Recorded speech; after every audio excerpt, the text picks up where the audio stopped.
So with Redfall officially out and the Metacritic score being a very, very rough 62, not even just critically, but just everyone in general can pretty much agree that this game isn't Arcane's best.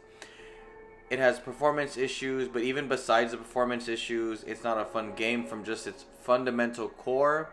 It just struggles on all fronts. There's nothing really redeemable about Redfall, which really sucks because this was one of the big mainline games that Xbox had this year. So with the failure of Redfall, everyone now has pointed their sights, refocused their energy on Starfield. Starfield is a game that pretty much going into this year, everyone knew Starfield was gonna have to deliver hard, but there was always this kind of side chatter that maybe Starfield doesn't deliver, but maybe Redfall does. But now that Redfall has flopped so heavily, the pressure is definitely focused in. It's weighing in on Starfield. Starfield now has to be one of the biggest things Xbox has ever produced just to prove that Xbox and Bethesda and Game Pass and all of it is worth the investment that Xbox has been putting in for the last couple years. So now the question everybody is asking is, can Starfield live up to this kind of unnecessary and unmeasurable expectations? Now, if you're an Xbox fan, before you start talking shit in the comment sections, before you start disliking this button, hear me out for a little bit. Because I'm on your guys' side. I want Starfield to deliver on all fronts. I do want people to kind of temper their expectations though. Bethesda, yes, is a very highly acclaimed studio, but it's kind of been a minute since they've actually delivered one of their top tier games such as like Skyrim or Oblivion.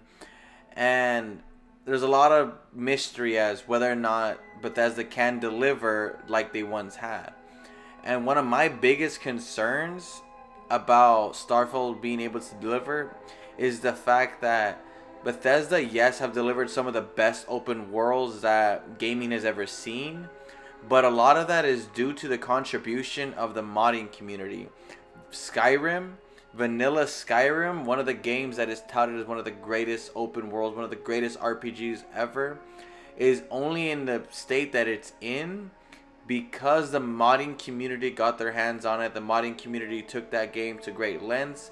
Bethesda in turn grabbed all the mods and added that to every re-release of that game. So pretty much the Skyrim that a lot of people know today is not the Skyrim Bethesda created on launch. And it's yet to be seen if Microsoft and Xbox are willing to accept that part of the modding community and whether or not like they add that to the DLC or whatever. There's no real way of knowing yet whether or not they're going to be as welcoming as Bethesda has in the past, just because now Bethesda is not working solo anymore. They're working underneath the Microsoft umbrella, and everything they do is has to be in lockstep with the brand of what Xbox wants to kind of market themselves as. So the question is, can Bethesda deliver like they once have? Well, let's rewind it back to 2006 when Bethesda was releasing Oblivion first on Xbox 360 before the PS3. And tons of people bought the Xbox 360 specifically for Elder Scroll Oblivion. So Bethesda has proved that they can deliver games that are console sellers. And I believe Starfield does have the inner workings of a game that can sell consoles. Not only that, but can sell subscriptions to Game Pass. But there is still a lot of questions as whether or not it's capable. That's yet to be seen. We'll have to see whenever they hold their Starfield showcase. My next thing I do want to bring up though is they might not have to be this console selling game the way that people think it's gonna be. Yes, Starfield is one of the biggest games Xbox has announced so far. But let's not forget that they do have a showcase prior to their Starfield showcase where they're most likely going to be highlighting some of their future projects. We're probably going to be seeing updates on things like Fable, Perfect Dark, Hellblade. The list goes on with the amount of studios that they acquired and the amount of games in production for Xbox. So now it's right around the time where they start announcing or at least giving updates on some of these games. So I feel like depending on that showcase, depending on the amount of progress they made on some of these games, if they can show us some proof that a lot of these games are going to be console sellers, are going to be worth sticking around, then all they have to do is release Starfield in a decent enough state that is playable and it is fun at the very least, with potential for growth. Because I think that's going to be the biggest thing. If they can release this game and people can see that there is fun to be had in this game and there is limitless possibilities to what Bethesda can add and grow this game to be, then people are going to be more willing to play Starfield while they wait for things like Hellblade, Fable, Perfect Dark. No, I don't think Starfield is going to be the game that cements Xbox as a powerhouse in gaming again. But I do believe that Starfield is the first step. I do feel like Bethesda creates these really fun open worlds with continuous growth throughout its lifespan. And yes, a lot of that is due part to the modding team. But I do believe that if the pressure is on Bethesda to keep this game fun, at least long enough for Xbox to rally and get some of their other game studios developing games and releasing games in a more timely manner, then Starfield will succeed in what its main goal is to do, and that's just keep the Xbox community fed so that they're not complaining as much, so that they have things to play in the meantime. I feel like a lot of the current backlash from Redfall is mainly just because the Xbox gamer is hungry for something to play.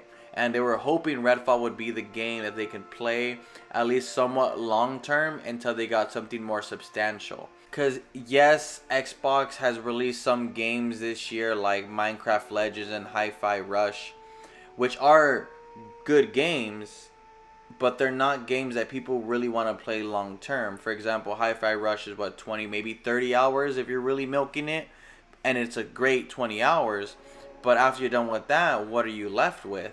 And the next game you get is Redfall, which, I mean, yes, Redfall has performance issues, but let's not beat around the bush. The game is bad. Core fundamentals is not a fun game. So I feel like even if Starfield isn't the best performing game, even if it's not the funnest game, if it is fun enough, it could definitely keep people fed, especially if Bethesda continues to add on to it. Do I think it's going to be a bad game? No, not really. I've seen some of the gameplay and I've seen some of the deep dives that they've showed of Starfield, and it doesn't look like a bad game by any means. I would honestly really enjoy Starfield, but it's not a game that I'm going to go out and buy an Xbox for.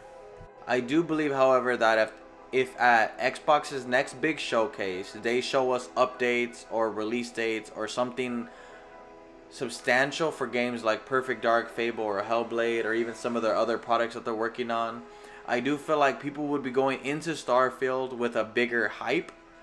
People will be more excited for Xbox, and they will be able to tolerate Starfield more, if not be really surprised by Starfield. And I mean, who knows, maybe Starfield wins Game of the Year. Maybe Starfield can live up to this hype and it is this monstrous game, and that's awesome. I'm hoping it does. I'm hoping Starfield is the game that says, hey, I need to go out and buy an Xbox now. But even if it's not, it at least has to be something that, at least it's going to be something that gives the audience something to play until we get something huger. And I know after these last couple weeks or even months, it's easy to count Xbox out. It's easy to beat him to the ground. Even a game like Hi-Fi Rush, which I feel like a couple weeks ago was unfairly beaten down for God knows why, I do feel like things are going to turn around for Xbox hopefully soon. At least turn around enough where they're not the butt of every joke and they're not an easy punching bag. And again, I'm rooting for Xbox. I'm always rooting for Xbox. Here's hoping that Starfield delivers on whatever metric Xbox is grading their games by currently. And hopefully the fans are really excited and have something they could show off and kind of brag about. Well, those are my final thoughts. here's hoping Starfield delivers. If you like the video, do me a favor and like the video, guys. Please consider subscribing, as it does help me out tons. Let me know down below if you guys think Starfield is going to be a substantial game for Xbox. With that, I'll see you guys in the next video.